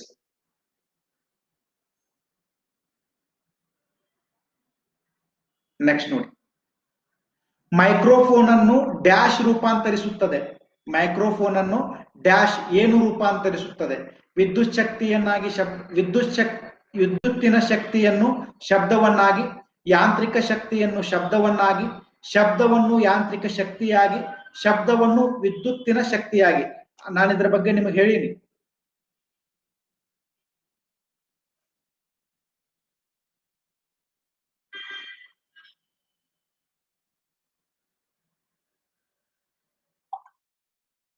Answer ಏನಂದ್ರೆ ಬಿ ಹಾಕ್ತವ್ರು ಕರೆಕ್ಟ್. ಇದೊಂದು ಬೋನಸ್ ಮೈಕ್ರೋಫೋನ್ ಏನ್ ಮಾಡ್ತಂದ್ರ ಯಾಂತ್ರಿಕ ಶಕ್ತಿಯನ್ನ ಶಬ್ದವನ್ನಾಗಿ ಪರಿವರ್ತನೆ ಮಾಡ್ತದೆ. ಇದೊಂದು ಬೋನಸ್ ಇದೆ. ಇವತ್ತು 2 ಬೋನಸ್. ಮೊದಲನೇ ಕ್ವಶನ್ ಒಂದು ಬೋನಸ್, ಇದನ್ನು ಒಂದು ಬೋನಸ್. ಇಲ್ಲ. ಓಕೆ, ನೆಕ್ಸ್ಟ್ ನೋಡಿ.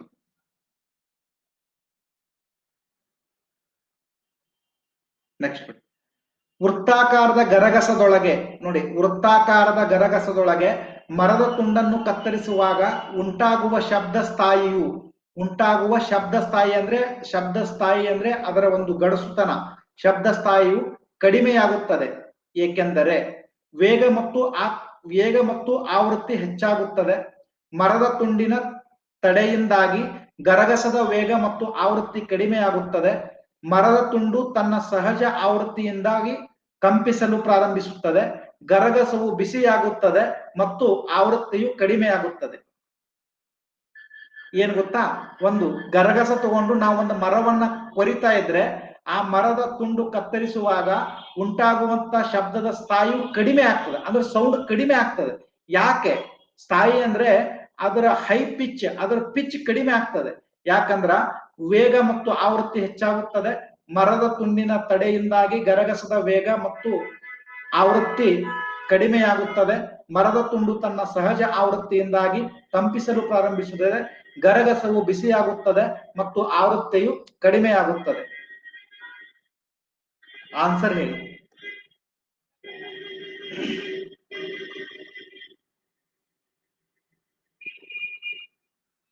%40 ಅಷ್ಟೇ. 40% ರೈಟ್ ಆನ್ಸರ್.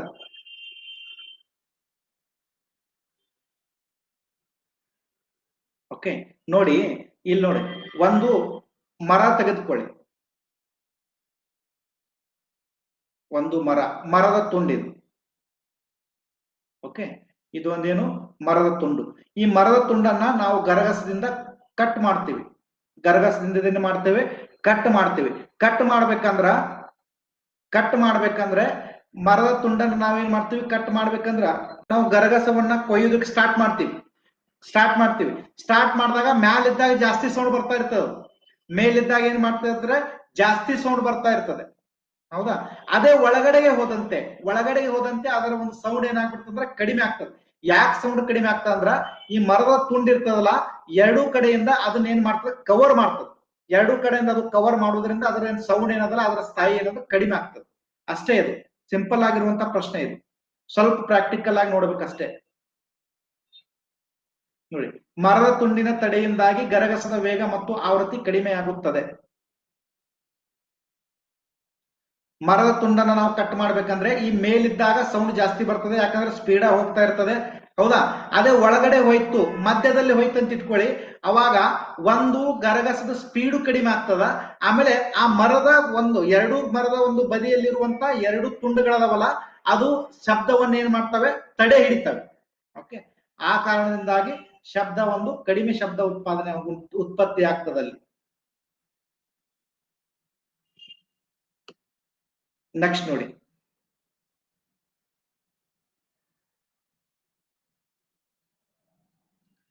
ಜನರಿಂದ ತುಂಬಿರುವ ಕೋಣೆಯಲ್ಲಿ, ಸಬ್ ರಿಜಿಸ್ಟರ್ ಅಲ್ಲಿ ಕೇಳಿರುವಂತ ಪ್ರಶ್ನೆ ಇದು.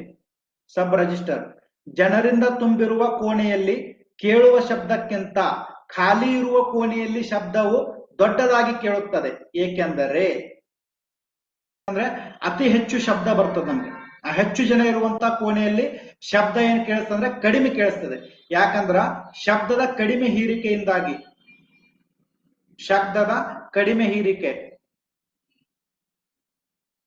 ಇದರಲ್ಲಿ ಒಂದೇ ಒಂದು ಸರಿ ಆಗ್ತದೆ, ಇದರಲ್ಲಿ ಬೇರೆ ಯಾವುದು ಸರಿ ಆಗುದಿಲ್ಲ. ಡೂಪ್ಲರ್ ಪರಿಣಾಮ ಅಂತೂ ಸರಿ ಆಗಂಗಿಲ್ಲ, ಯಾಕಂದ್ರೆ ಸಮೀಪ ಬಂದಾಗ ಹೆಚ್ಚಾಗ್ತದೆ, ದೂರ ಹೋದಾಗ ಕಡಿಮೆ ಆಗ್ತದ. ಈ ತರ ಪ್ರಶ್ನೆ ಬಂದಾಗ ಬೇರೆ ಆಪ್ಷನ್ಸ್ ಅನ್ನು ಹೋಲಿಕೆ ಮಾಡ್ಕೊಂಡು ನೋಡ್ಕೋಬೇಕು. ಶಬ್ದದ ವಕ್ರೀಕರಣ ಆಗುವುದೇ ಇಲ್ಲ, ಇದನ್ನು ಸಾಧ್ಯ ಇಲ್ಲ. ಶಬ್ದದ ವೇಗದ ಬದಲಾವಣೆ ಒಂದೇ ಕೋಣೆಯಲ್ಲಿದ್ದಾಗ ಅಲ್ಲಿ ಶಬ್ದದ ಬದಲಾವಣೆ ಆಗೋಕ್ ಸಾಧ್ಯನೇ ಇಲ್ಲ. ಓಕೆ, ಆ ಒಂದು ಕಾರಣದ ಶಬ್ದದ ಒಂದು ಕಡಿಮೆ ಹೀರಿಕೆಯಿಂದಾಗಿ ಒಂದು ಕೋಣೆಯಲ್ಲಿ ಏನಾಗ್ತದೆ, ಶಬ್ದ ದೊಡ್ಡದಾಗಿ ಕೇಳಿಸ್ತದೆ. ಯಾರು ಇಲ್ಲಾರ್ದಾಗ ದೊಡ್ಡದಾಗಿ ಕೇಳಿಸ್ತದ, ಇದ್ದಾಗ ಕಡಿಮೆ ಕೇಳಿಸ್ತದೆ. ಎಲ್ಲಾ ಶಬ್ದಗಳು ಉಂಟಾಗುವುದು ಇದರಿಂದ. ಶಬ್ದ ಉಂಟಾಗುವುದಕ್ಕೆ, ಶಬ್ದದ ಉತ್ಪತ್ತಿ ಉಂಟಾಗುವುದು ಇದರಿಂದ. ವಿದ್ಯುತ್ ಕಾಂತತೆ, ವಿದ್ಯುತ್ತು, ಕಂಪನಗಳು, ಅಡ್ಡ ಅಲೆಗಳು. ಶಬ್ದ ಯಾಕೆ ಉಂಟಾಗ್ತದೆ?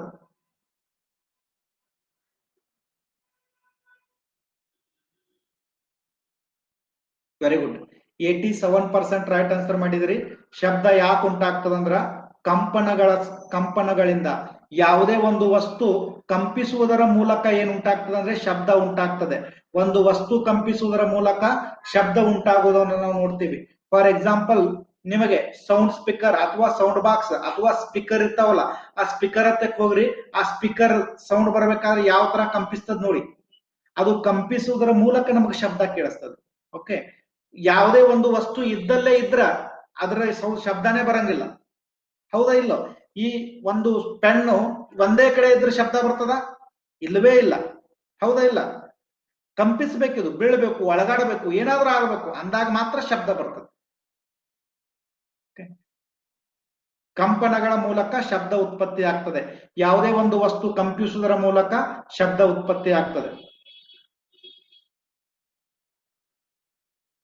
ನೆಕ್ಸ್ಟ್ ನೋಡಿ, ಸಿಂಪಲ್ ಆಗಿರುವಂತ ಪ್ರಶ್ನೆ ಇನ್ನೊಂದು. ಹಿಂಗ್ ಪ್ರಶ್ನೆ ಬರ್ತಾವ ಕೆಲವೊಂದು ಟೈಮ್. ಲೇಬರ್ ಇನ್ಸ್ಪೆಕ್ಟರ್ ಕೇಳಿರುವಂತ ಪ್ರಶ್ನೆ ಇದು. ಬಾಯಿಯೊಳಗೆ ಬೀಳಿಸಿದ ನಾಣ್ಯದ ಪ್ರತಿಧ್ವನಿಯನ್ನು ಈ ಕೆಳಗಿನದರಲ್ಲಿ ಯಾವುದನ್ನು ಅಳೆಯಲು ಉಪಯೋಗಿಸುತ್ತೇವೆ? ಫಾರ್ ಎಕ್ಸಾಂಪಲ್, ನೀವು ಒಂದು ನಾಣ್ಯಕ್ಕೆ ಒಂದು ದಾರ ಕಟ್ಟಿ ಒಳಗಡೆ ಬಿಟ್ರೆ, ಬಾವಿಯೊಳಗೆ ಬಿಟ್ರೆ, ಇಲ್ಲ ನೀವು ನಾಣ್ಯವನ್ನ ಬಾವಿಯೊಳಗೆ ಬಿಟ್ರೆ ಆ ನಾಣ್ಯದ ಶಬ್ದ ಮೇಲಕ್ಕೆ ಬಂದು ನಿಮಗೆ ತಲುಪ್ತಿತ್ತಂದ್ರ ಎದರ ಸಲುವಾಗಿ ಇದನ್ನ ಬಳಕೆ ಮಾಡಿದಂತಾಗ್ತದೆ?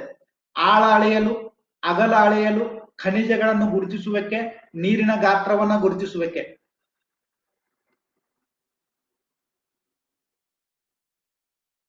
ನೂರಕ್ಕೆ 100 ಬರ್ಬೇಕಿದು.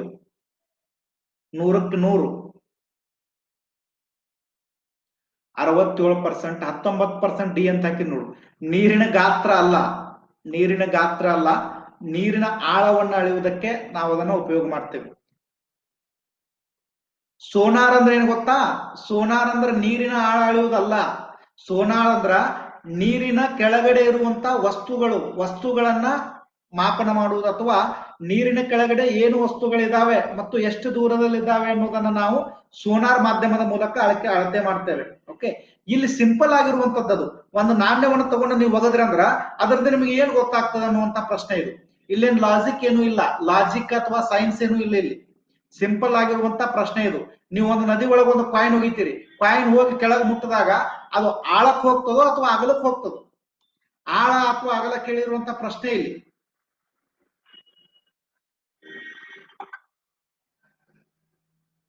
ನೆಕ್ಸ್ಟ್ ನೋಡಿ, ಪ್ರತಿಧ್ವನಿ ಉಂಟಾಗಬೇಕಾದರೆ ಶಬ್ದದ ಮೂಲ ಹಾಗೂ ಪ್ರತಿಫಲನಕದ ನಡುವೆ ಕನಿಷ್ಠ ಎಷ್ಟು ಅಂತರ ಇರಬೇಕು? ನೋಡಿ, ನೀವು ಜೋರಾಗಿ ಒದರಿದ್ದೆ ಅಂದ್ರೆ ನಿಮ್ಮ ಪ್ರತಿಧ್ವನಿ ನಿಮಗೆ ಕೇಳಿಸ್ತದಿಲ್ಲ. ಆ ಕೇಳಿಸ್ಬೇಕು ಅಂದ್ರೆ ನಿಮ್ಮ ಧ್ವನಿ ಮುಂದಿನ ಒಂದು ಯಾವ್ದಾದ್ರು ಒಂದು ಕಟ್ಟಡಕ್ಕಾಗ್ಲಿ ಅಥವಾ ಯಾವುದೇ ಒಂದು ವಸ್ತುವಿಗೆ ಏನಾಗಬೇಕು? ತಾಕಬೇಕು. ಅದು ತಾಕಬೇಕಂದ್ರ ಇಬ್ಬರ ನಡುವೆ ಡಿಸ್ಟೆನ್ಸ್ ಎಷ್ಟಿರ್ಬೇಕು? ಮಿನಿಮಮ್ ಡಿಸ್ಟೆನ್ಸ್ ಎಷ್ಟಿರ್ಬೇಕು? ಎಷ್ಟಿರ್ಬೇಕಂದ್ರ 17 ಮೀಟರ್ ಇರ್ಬೇಕು ನೋಡಿ. 17 ಮೀಟರ್. ಭಾರತ ದೇಶದಲ್ಲಿ 7 ಬಾರಿ ಪ್ರತಿಧ್ವನಿಸುವಂತ ಐತಿಹಾಸಿಕ ಸ್ಮಾರಕ ಯಾವ್ದಂದ್ರ ನಮ್ಮ ಹೆಮ್ಮೆಯ ವಿಜಯಪುರ ಜಿಲ್ಲೆಯ ಯಾವುದು? ಗೋಲ್ ಗುಂಬಜ್. ಅದು ಒಂದೇ ನಮಗೆ ಹೆಮ್ಮೆ. ಅದು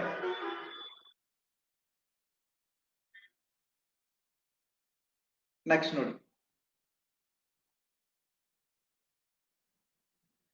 ಬಾವುಲಿಗಳು ತಮ್ಮ ಪಥದಲ್ಲಿರುವಂತ ಅಡೆತಡೆಗಳನ್ನು ಹೀಗೆ ಗುರುತಿಸುತ್ತವೆ. ಬಾವುಲಿಗಳು ತಮ್ಮ ಪಥದಲ್ಲಿರುವಂತ ಅಡೆತಡೆಗಳನ್ನು ಹೀಗೆ ಗುರುತಿಸುತ್ತವೆ ನೋಡಿ. ಶ್ರವಣಾತೀತ ತರಂಗಗಳ ಮೂಲಕ ಹುಡುಕೊಳ್ತದೆ. ಓಕೆ, ಅದು ಉತ್ಪತ್ತಿ ಮಾಡಿರುವಂತಹ ಶ್ರವಣಾತೀತ ತರಂಗಗಳು ತನ್ನ ಆಹಾರಕ್ಕೆ ಕಂಪಿಸಿ ಮರಳಿ ತನ್ನ ಕಿವಿಗೆ ಬಂದು ತಲುಪ್ತವೆ. ಮರಳಿ ಕಿವಿಗೆ ಬಂದು ತಲುಪಿದಾಗ ಡೈರೆಕ್ಟ್ ಆಗಿ ಅದೇ ಜಾಗಕ್ಕೆ ಹೋಗ್ತದೆ ಬಾವುಲಿ. ಓಕೆ, ಶ್ರವಣಾತೀತ ತರಂಗದ ಮೂಲಕ ತನ್ನ ಆಹಾರವನ್ನು ಶೋಧಿಸುವಂತ ಏಕೈಕವಾಗಿರುವಂತ ಪಕ್ಷಿ ಯಾವುದಂದ್ರ ಅದು ಬಾವುಲಿ. ರಾತ್ರಿ ಹಾರಾಡ್ತ ನೋಡಿ ಬಾವುಲಿ ನೋಡಿ. ಶಬ್ದ ತರಂಗಗಳು ಈ ಕೆಳಗಿನದರ ಯಾವ ಮೂಲಕ ಹಾದು ಹೋಗುವುದಿಲ್ಲ? ಶಬ್ದ ತರಂಗಗಳು ಈ ಕೆಳಗಿನ ಯಾವುದರ ಮೂಲಕ ಹಾದು ಹೋಗುವುದಿಲ್ಲ. ಶಬ್ದ ಅಲೆಗಳು ಎದರಲ್ಲಿ ಚಲಿಸಂಗಿಲ್ಲ ಅಂದ್ರೆ ನಿರ್ವಾತದಲ್ಲಿ ಶಬ್ದದ ಅಲೆಗಳು ಚಲಿಸುವುದಿಲ್ಲ. ನಿರ್ವಾತದಲ್ಲಿ ಶಬ್ದದ ಅಲೆಗಳು ಚಲಿಸುವುದಿಲ್ಲ. ಶಬ್ದದ ಅಲೆಗಳು ಅತಿ ಹೆಚ್ಚಾಗಿ ಯಾವ ಮಾಧ್ಯಮದಲ್ಲಿ ಚಲಿಸ್ತಾವಂದ್ರ ಘನ ರೂಪದ ವಸ್ತುಗಳಲ್ಲಿ ಅತಿ ಹೆಚ್ಚು, ಅತಿ ವೇಗವಾಗಿ. ದ್ರವ ರೂಪದಲ್ಲಿ ಸೆಕೆಂಡ್, ಅನಿಲದಲ್ಲಿ ಥರ್ಡ್. ಅತ್ಯಂತ ಹೆಚ್ಚಂದ್ರೆ ಘನರೂಪ, ಅದನಂತರ ದ್ರವ ರೂಪ, ನಂತರ ಅನಿಲ ರೂಪದಲ್ಲಿ ಶಬ್ದದ ವೇಗ ಚಲಿಸ್ತದೆ. ರೇಡಾರ್ ಅನ್ನು ಯಾವುದಕ್ಕೆ ಬಳಸಲಾಗುತ್ತದೆ? ರೇಡಾರ್ ಅನ್ನು ಯಾವುದಕ್ಕೆ ಬಳಸಲಾಗುತ್ತದೆ? ರೇಡಾರ್ ಅನ್ನು ನಾವು ಎದಕ್ಕೆ ಬಳಕೆ ಮಾಡ್ತೀವಿ ಅಂದ್ರೆ ವಸ್ತುಗಳ ಸ್ಥಾನ ಮತ್ತು ದೂರವನ್ನ ಪತ್ತೆ ಹಚ್ಚಲು, ವಾತಾವರಣದಲ್ಲಿ ವಸ್ತುಗಳ ಸ್ಥಾನ ಮತ್ತು ದೂರವನ್ನ ಪತ್ತೆ ಹಚ್ಚುವುದಕ್ಕಾಗಿ, ವಿಮಾನದ ವೇಗವನ್ನ ಪತ್ತೆ ಹಚ್ಚುವುದಕ್ಕಾಗಿ, ಓಕೆ, ವಾತಾವರಣದಲ್ಲಿ ಇನ್ಯಾವುದು ಆಕಾಶಕಾಯದ ವೇಗವನ್ನು ಪತ್ತೆ ಹಚ್ಚುವುದಕ್ಕಾಗಿ ನಾವ್ ಏನ್ ಬಳಕೆ ಮಾಡ್ತೀವಿ ಅಂದ್ರ ರೇಡಾರ್ ಕಿರಣಗಳನ್ನ ಬಳಕೆ ಮಾಡ್ತೀವಿ. ಈ ರೇಡಾರ್ ಅನ್ನ ಯಾವ ತರ ಬಳಕೆ ಮಾಡ್ತೀವಿ ಅಂದ್ರ ಕೆಲವೊಂದು ಎಂಟಿನ ಇಟ್ಕೊಂಡು, ಎಂಟಿನ ಅಂದ್ರೆ ಮೊದಲ ಡಿಶ್ ಟಿವಿ ಇರ್ತೀವಿ ನೋಡ್ರಿ, ಡಿಶ್ ಟಿವಿ ದೊಡ್ಡ ದೊಡ್ಡ ಛತ್ರಿಗಳೆಲ್ಲ ಬರ್ತಿದ್ವು ನೋಡ್ರಿ. ಅಂತ ಒಂದು ಎಂಟಿನಾಗಳ ಮೂಲಕ, ದೊಡ್ಡ ದೊಡ್ಡ ಎಂಟಿನಾಗಳ ಮೂಲಕ ಈ ರೇಡಾರ್ ಮಾನವನ್ನ ಬಳಸಲಾಗ್ತದೆ ವಸ್ತುವಿನ ದೂರವನ್ನ ಪತ್ತೆ ಹಚ್ಚಲು ಮತ್ತು ಸ್ಥಾನವನ್ನು ಪತ್ತೆ ಹಚ್ಚುವುದಕ್ಕಾಗಿ. ಮೈಕ್ರೋಫೋನ್ ನಲ್ಲಿ ಏನಾಗ್ತದೆ ಅಂದ್ರ ಮೊದಲು ಧ್ವನಿ ತರಂಗಗಳು ವಿದ್ಯುತ್ ಶಕ್ತಿಗಾಗಿ ಮಾರ್ಪಟ್ಟು ನಂತರ ಧ್ವನಿ ತರಂಗಗಳಾಗಿ ಪುನರ್ ಮಾರ್ಪಟ್ಟು ಪ್ರಸಾರಗೊಳ್ಳುತ್ತವೆ ನಾವು ಹಾಕುವಂತ ಮೈಕ್ರೋಫೋನ್ ನಲ್ಲಿ. ಗರ್ಭಕೋಶದಲ್ಲಿ ಭ್ರೂಣದ ಬೆಳವಣಿಗೆಯನ್ನು ಈ ಮೂಲಕ ಖಚಿತಪಡಿಸಿಕೊಳ್ಳಲಾಗುತ್ತದೆ. ಇಲ್ಲಿ ನೋಡಿ ಏನ್ ಬಳಕೆ ಮಾಡ್ಕೋತೀವಿ ಅಂದ್ರೆ ಶ್ರವಣಾತೀತ ಶಬ್ದದ ಮೂಲಕ ನಾವ್ ಏನು ಕಂಡುಹಿಡಿತೀವಿ ಅಂದ್ರೆ ಭ್ರೂಣದ ಬೆಳವಣಿಗೆಯನ್ನು ಪತ್ತೆ ಹಚ್ತೀವಿ. ನಿನ್ನೆ ವೈದ್ಯಕೀಯ ಕ್ಷೇತ್ರದಲ್ಲಿ ನೇರಾತೀತ ಕಿರಣಗಳ ಒಂದು ಉಪಯೋಗ ಅಂತ ಹೇಳ್ಬೇಕಾದ್ರೆ ನಿಮಗೆ ಭ್ರೂಣವನ್ನ ಪತ್ತೆ ಹಚ್ಚುವುದಕ್ಕೋಸ್ಕರ ಇದನ್ನ ಬಳಕೆ ಮಾಡ್ತಾರ ಅಂತ ಹೇಳಿದೆ. ಓಕೆ, ಶ್ರವಣಾತೀತ ಶಬ್ದವನ್ನ. ನೆಕ್ಸ್ಟ್ ನೋಡಿ, ಸೂಪರ್ಸಾನಿಕ್ ಜೆಟ್ ವಿಮಾನಗಳಿಂದ ಆಗುವ ಪರಿಣಾಮವೆಂದರೆ, ಸೂಪರ್ಸಾನಿಕ್ ಜೆಟ್ ವಿಮಾನಗಳಿಂದ ಆಗುವಂತ ಪರಿಣಾಮ ಎಂದರೆ, ಸೂಪರ್ಸಾನಿಕ್ ನಿಂದ ಏನ್ ಉಂಟಾಗ್ತದೆ ಅಂದ್ರೆ ಓಜೋನ್ ಪದರಿನ ನಾಶ ಆಗ್ತದೆ. ಒಟ್ಟು ಮೇಲಿನ ಎಲ್ಲಾ ಹೊಡೆದು ಆಳ ಬಂದಿ ನಮ್ಮದು. ಇಲ್ಲಿ ನೋಡಿ, ಓಜೋನ್ ಪದರಿನ ನಾಶ ಆಗ್ತದೆ. ಹ್ಯಾಂಗಂದ್ರ ಸೂಪರ್ಸಾನಿಕ್ ಅಂದ್ರೆ ಏನು? ಸೂಪರ್ಸಾನಿಕ್ ಅಂದ್ರ ಶಬ್ದದ ವೇಗಕ್ಕಿಂತ ಅತಿ ಹೆಚ್ಚು ವೇಗವಾಗಿ ಸಾಗುವುದು. ಶಬ್ದದ ವೇಗಕ್ಕಿಂತ ಅತಿ ಹೆಚ್ಚು ವೇಗವಾಗಿ ಸಾಗುವಂತ ಒಂದು ಸಾಧನಗಳಿಗೆ ನಾವು ಸೂಪರ್ಸಾನಿಕ್ ಶಬ್ದ ಅಥವಾ ಸೂಪರ್ಸಾನಿಕ್ ಅಂತ ಕರಿತೀವಿ ನಾವು. ಶಬ್ದದ ವೇಗಕ್ಕಿಂತ ಹೆಚ್ಚು ವೇಗವಾಗಿ ಸಾಗ್ತಾವ. ಓಕೆ, ಅವು ಹೆಚ್ಚು ವೇಗವಾಗಿ ಸಾಗ್ತಿರ್ಬೇಕಾದ್ರೆ ಗಾಳಿಯನ್ನು ಸೀಳ್ತಾವ ನೋಡಿ. ಗಾಳಿಯನ್ನು ಸೀಳುವುದರ ಮೂಲಕ ಅತ್ಯಂತ ಭಯಂಕರವಾಗಿರುವಂತ ಒಂದು ಶಬ್ದವನ್ನು ಉತ್ಪತ್ತಿ ಮಾಡ್ತಾವೆ. ಅದಕ್ಕೆ ನಾವೇನಂತ ಕರಿತೀವಿ? ಸೂಪರ್ಸಾನಿಕ್ ಶಬ್ದ ಅಂತ ಕರಿತೀವಿ ನಾವು. ಸೂಪರ್ಸಾನಿಕ್ ಶಬ್ದ. ಈ ಸೂಪರ್ಸಾನಿಕ್ ಶಬ್ದ ಓಜೋನ್ ಪದರದಲ್ಲಿ ಅತ್ಯಂತ ಭಯಾನಕರವಾಗಿರುವಂತಹ ಶಬ್ದವನ್ನು ಉತ್ಪತ್ತಿ ಮಾಡುವುದರಿಂದ ಓಜೋನ್ ಪದರ ನಾಶವಾಗ್ತದೆ. ಓಜೋನ್ ಪದರ ಏನಾಗ್ತದ? ನಾಶ ಆಗ್ತದೆ. ನೆಕ್ಸ್ಟ್ ನೋಡಿ,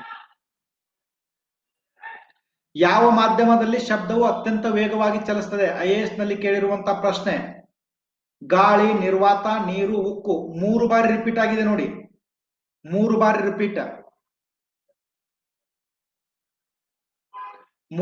ರಿಪೀಟ್ ಆಗಿರುವಂತ ಪ್ರಶ್ನೆ. ನಿಮಗೆ 100ಕ್ಕೆ 100 ಈ ಎಷ್ಟು ಪ್ರಶ್ನೆಗಳದಾವಲ್ಲ, ನಾ ಚಾಪ್ಟರ್ ವೈಸ್ ಏನ್ ಪ್ರಶ್ನೆಗಳು ಡಿಸ್ಕಸ್ ಮಾಡ್ತೀವಲ್ಲ 100ಕ್ಕೆ ನಿಮಗೆ 80% ಕ್ವಶನ್ ರಿಪೀಟ್ ಆಗ್ತಾವ. 80% ಆಗ್ಲೇಬೇಕು. ಚಾಪ್ಟರ್ ವೈಸ್ ಕ್ವಶನ್ಸ್ ಡಿಸ್ಕಸ್ ಮಾಡಿದ್ರಲ್ಲಿ 73% ರೈಟ್ ಆನ್ಸರ್ ಮಾಡಿದ್ರಿ. ಉಕ್ಕಿನಲ್ಲಿ ಅತಿ ಹೆಚ್ಚು ವೇಗದಲ್ಲಿ ಶಬ್ದ ಏನಾಗ್ತದೆ? ಹೋಗ್ತದೆ. 18% ಗಾಳಿ ಅಂತ ಹಾಕಿರಿ ನೋಡಿ, ಶುದ್ಧ ತಪ್ಪು ಉತ್ತರ. ಗಾಳಿಯಲ್ಲಿ ಅತಿ ಸ್ಲೋ ಆಗಿ ಚಲಿಸ್ತದೆ ಶಬ್ದ ಏನಾಗ್ತದೆ ಅಂದ್ರೆ ಗಾಳಿಯಲ್ಲಿ ಅತಿ ಸ್ಲೋ ಆಗಿ ಚಲಿಸ್ತದೆ.